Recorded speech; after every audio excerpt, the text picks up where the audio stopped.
वीर भोग्या वसुंधरा। इस जगत में हर व्यक्ति जीवन की सारी खुशियाँ पा लेना चाहता है, जीवन को जी भर जी लेना चाहता है, दोनों बाहें फैलाकर मानो सफलता के आसमान को भी छू लेना चाहता है। पर बाधाएं ऐसा होने नहीं देती। पारिवारिक, सामाजिक, आर्थिक व अन्य समस्याएं उस व्यक्ति की तरह राह में बाधा बन आ प्रकट होती है। बाधाओं की इन अगणित श्रृंखलाओं को पार कर अपनी मंजिल तक पहुंच पाना हर व्यक्ति के लिए बहुधा आसान नहीं होता। फिर देखते देखते वह व्यक्ति उन विशाल पर्वताकार बाधाओं के समक्ष अंततः पूर्णतः समर्पण कर देता है। अपने आप को अक्षम व असहाय समझ युद्धारंभ से पूर्व ही अपनी हार स्वीकार कर लेता है। भला यह कैसी विडंबना है! सभी जीवों में श्रेष्ठ मनुष्य के लिए यह स्थिति किसी भी तरह से शोभनीय नहीं है।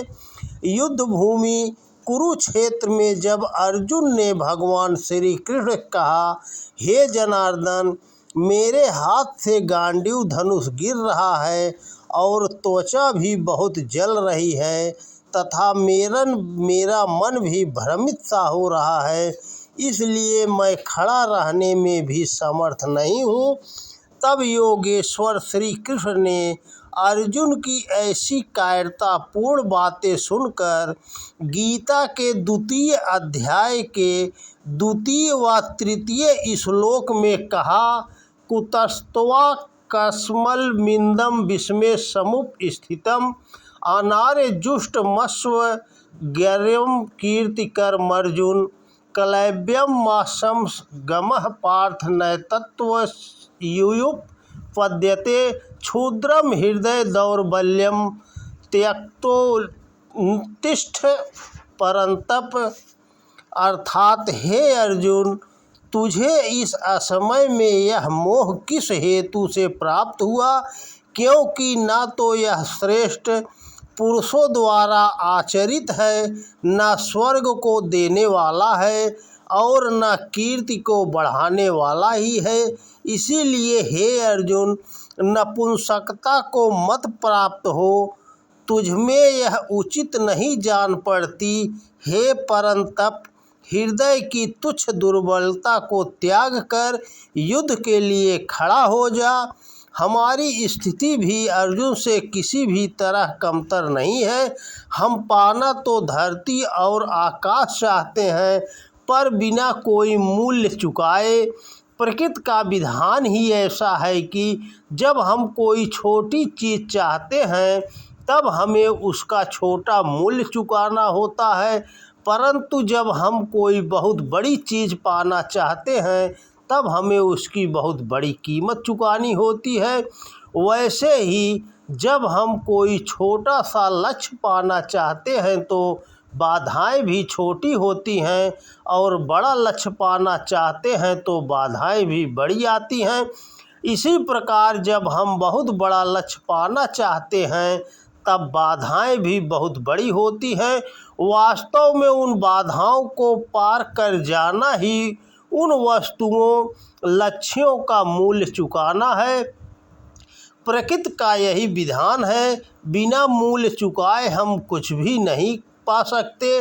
अतः जीवन में हताश निराश वे ही लोग हैं जो बिना मूल्य चुकाए सब कुछ पा लेने की चाह में बैठे हैं, जो जीवन के गोल पोस्ट में उपलब्धियों के ढेर सारे गोल तो दागना चाहते हैं, पर किसी ऐसे गोल पोस्ट में जहां कोई गोलकीपर ही न हो, कोई बाधाएं ही न हो। अतः बिना मूल्य चुकाए सब कुछ पा लेने की यही चाह, यही आस हमारी राह में बाधा है। इससे पार पाने का बस एक ही मार्ग है, वह है पुरुषार्थ। पुरुषार्थ और प्रचंड पुरुषार्थ। पुरुषार्थ अर्थात संकल्पनिष्ठ, कर्तव्यनिष्ठ कर्म, प्रचंड बल द्वारा लक्ष्य प्राप्ति हेतु सुनियोजन, पुरुषार्थ अर्थात पौरुष। यदि समुद्र में पुरुषार्थ न हो तो उसमें ज्वार भाटे ही कहाँ उठेंगे। समुद्र के गर्भ में हजारों नदियों को आश्रय कहाँ मिलेगा। आसमान में बादल भी कहाँ होंगे, फिर धरती की हरियाली भी कहाँ होगी। सूर्य में पुरुषार्थ न हो तो संपूर्ण जगत में आलोक कहाँ से होगा। और इस प्रकार समस्त वनस्पति व प्राणी जगत का अस्तित्व ही समाप्त हो जाएगा। प्रकृति का कण कण पुरुषार्थ में निरत है। सूर्य, चंद्र, पृथ्वी सभी निरंतर गतिमान व क्रियमान हैं। और सच कहें तो यह सारी सृष्टि भी तप रूपी पुरुषार्थ का ही प्रतिफल है। जैसा कि मानसकार ने लिखा है, तप आधार सब सृष्टि भवानी, अर्थात इस संपूर्ण सृष्टि का आधार ही तप है। इस प्रकार पुरुषार्थ के प्रचंड बल पर व्यक्ति स्वयं के लिए भी एक नई दुनिया की, एक नए जीवन की सृष्टि कर सकता है। रामचरितमानस में देवर्षि नारद हिमवान की पत्नी मैना को कहते हैं, जो तप करे कुमारी तुम्हारी, भावियो मेट सकहि त्रिपुरारी। अर्थात यदि तुम्हारी पुत्री पार्वती तप करेगी तो त्रिपुरारी शिव उसके प्रारब्ध को भी मिटा डालेंगे, उसके भाग्य को बदल डालेंगे। अतः प्रचंड पुरुषार्थ से हम अपने भाग्य को भी सौभाग्य में बदल सकते हैं, इसमें संशय की कोई गुंजाइश ही नहीं है। इसीलिए युग ऋषि परम पूज्य गुरुदेव ने भी कहा है, मनुष्य अपने भाग्य का निर्माता आप है। मार्ग में बाधाएं तो आएंगे ही, पर इससे घबरा कर पीछे मुड़ जाना, दीनहीन जीवन जीना किसी भी प्रकार पौरुषवान होने का लक्षण तो नहीं हो सकता। दुनिया के महानतम सफलतम कलाकारों, व्यापारियों, साहित्यकारों, खिलाड़ियों, राजनीतिज्ञों, योद्धाओं, विज्ञानियों, योगियों, शहीदों और तपस्वियों आदि सबने बाधाओं के सुमेरु को लांघ कर ही अपनी मंजिल पाई थी।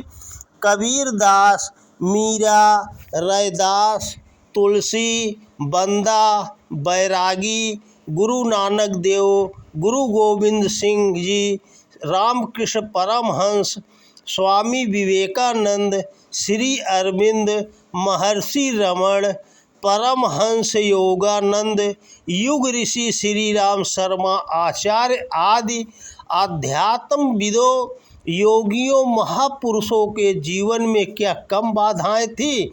सुभाष चंद्र बोस, भगत सिंह, चंद्रशेखर आज़ाद, राजगुरु, सुखदेव आदि के जीवन में क्या बाधाएं कम थी।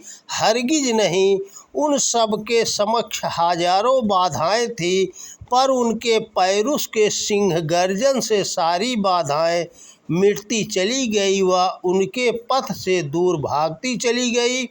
फिर भला हम इस शाश्वत सत्य के अपवाद कैसे हो सकते हैं। पुरुषार्थी होना ही पौरुषवान होना है, पौरुषवान होना ही पुरुष होना है। ऐसे पौरुषवान लोगों के द्वारा ही संसार में असंख्य महान कार्य संपन्न हुए हैं। फिर चाहे वे कार्य भौतिक क्षेत्र में संपन्न हुए हों या आध्यात्मिक क्षेत्र में संपन्न हुए हों, हर क्षेत्र में पौरुषवानों ने ही अपनी विजय दुमदुमी बजाई है। वह अपने पौरुष से पूरी वसुधा को सुख, समृद्धि, शांति, प्रगति, उन्नति व आनंद प्रदान किए हैं। सच कहें तो पुरुषार्थी और वीर पुरुष ही इस वसुंधरा का भोग करते हैं। जैसा कि कहा ही गया है, वीर भोग्या वसुंधरा। स्वामी विवेकानंद कहा करते थे, बल ही जीवन है, दुर्बलता ही मृत्यु। अतः बल की उपासना करो, अर्थात पुरुषार्थ करो। जब भी अंधेरे का आक्रमण हो, अपनी आत्मा पर बल दो। जो कुछ भी प्रतिकूल है वह नष्ट हो जाएगा, क्योंकि आखिर यह सब स्वप्न ही तो है। आपत्तियाँ पर्वत जैसे भले ही हों, सब कुछ भयावह और अंधकारमय भले ही दिखे, पर जान लो कि यह सब माया मात्र है। डरो मत, तुम्हारे न डरते ही यह भाग जाएगी। उच्चतम आदर्श पर दृढ़ रहो, स्वार्थपरता व ईर्ष्या से बचो, सत्य, मानवता और अपने देश के प्रति चिरकाल तक निष्ठावान बने रहो। एक दिन तुम सचमुच संसार को हिला दोगे। वास्तव में बड़ी बड़ी बाधाओं, कठिनाइयों, प्रतिकूल परिस्थितियों से भरी यह दुनिया कुछ और नहीं बल्कि एक व्यायामशाला है। इसी व्यायामशाला में हमें अपने कर्म पुरुषार्थ के विभिन्न व्यायामों के द्वारा अपने अंदर सोई अंतस शक्तियों, भावनाओं को जगाने व अभिव्यक्त करने का अवसर प्राप्त होता है। पुरुषार्थ से अपने अंतस से अनंत सत, अनंत चित्त व अनंत आनंद का आगार फूट पड़ता है और देखते देखते व्यक्ति का पुरुषार्थ सिंह गर्जन करने लगता है और वह विश्व की महान भूमिकाओं में दृष्टिगोचर होने लगता है। ऐसा व्यक्ति लक्ष्य की ओर तीव्र वेग से बढ़ चलता है, मानो धरती और आकाश से खेलने लग गया हो। वह मदस्राव से काले हो रहे मस्तक वाले हाथियों पर चढ़ बैठता है। पौरुषवान व्यक्ति महाबली हनुमान की तरह बाधाओं के विशाल सागर को पल भर में ही पार कर जाता है।